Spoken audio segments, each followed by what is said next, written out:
Hey guys, how you doing? For the sake of argument, let's believe in heaven and hell. Let's believe there's a God and there's a devil.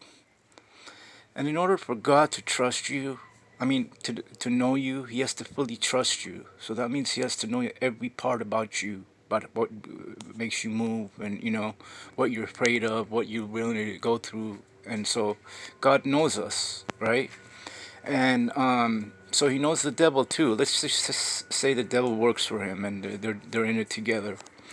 Well, I'm very close to heaven and stuff that goes up there because I'm really crazy, and I go through every winding road and maze I'm just a troublemaker, right? So somehow I force myself into God's goodwill, and he knows I'm very serious and I'm very crazy, and I'm the kind of guy that could just end or start a new world, and with the push of a button, and he won't know what to do, so he'll probably just go with me because he knows I'm crazy enough to like turn him in.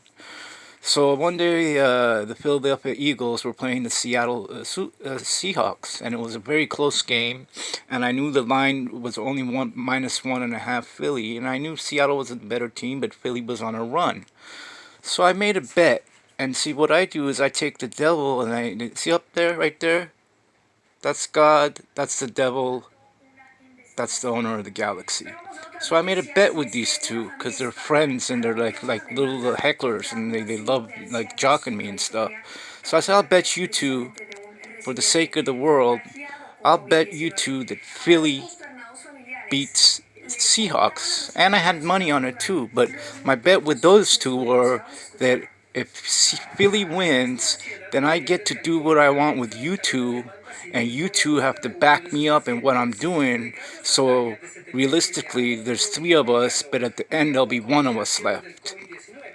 So, and they believe in everything that I say and do because it always comes true. So like they get really like nervous, and they don't know should they didn't know if they were going to bet against me or with me, so they just let the bet ride. I said, if Philly wins, then we get to save the world.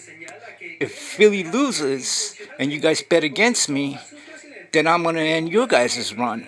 So it's like you have to be able to like be competitive in life, and don't ever put God ahead of you, or the devil beneath God, because it's all within the it's like chemistry.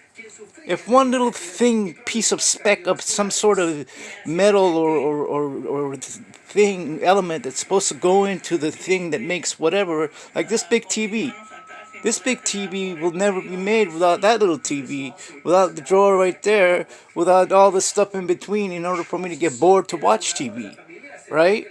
And forget about the cables and where it goes into and all the other stuff that goes into making this thing come to life. So it's like there might be radiation coming off of that TV when you turn it on, but the show has to be worth it. The Oscar has to be worth watching. The game has to be worth rooting for King, LeBron James, or Kobe Bryant. You see, so it's like Kobe and LeBron are two of the same things. You can't compare either or, because one guy's got all the moves in the world. The other guy will just take the ball from you and dunk. So who do you believe in? Who do you trust? You call it the GOAT, and you bet on Jordan because his stuff always goes in regardless of who he's playing. So what I'm trying to say is, like, if you want to, you can't pick and choose whether you want to be the devil or work for God or work for the devil, because at the end of it, it's all a complete wash. It's a wash away. It's like shampoo and conditioner. Shampoo pulls your hair, conditioner burns it off. You know what I'm saying? So the person that's dirty enough to use those kind of chemicals, that's the person we should be aware of. That's the person that can bring down the whole thing. You know? And a long time ago, I promised God, I said, you know what, I'm going to change the world for you, and I'm going to end it, because I believe that you and the devil need to, like, actually do some harder work, and I want to be part of it. Like, I'm willing to give my soul up. I'm willing to lose my spirit in order for you to get your job done. So that's called sacrifice. You become a part of a unit, but you're never actually like fulfilled because you're out here doing other stuff. So in order for this big thing to work, this guy and this guy have to go like this, right? If the world is ending. While I'm over here, taking care of all this stuff, and this guy goes like this, and then I'm sitting over here, I'm like, oh wow, now I'm on the bed, so let me get rid of these two, so then these guys go like this, and before you know it, I got a vagina right here, and these two are saved. That's the mystery of life. Love it, leave it, or what was it? Love it or leave it alone. Anyway, thank you.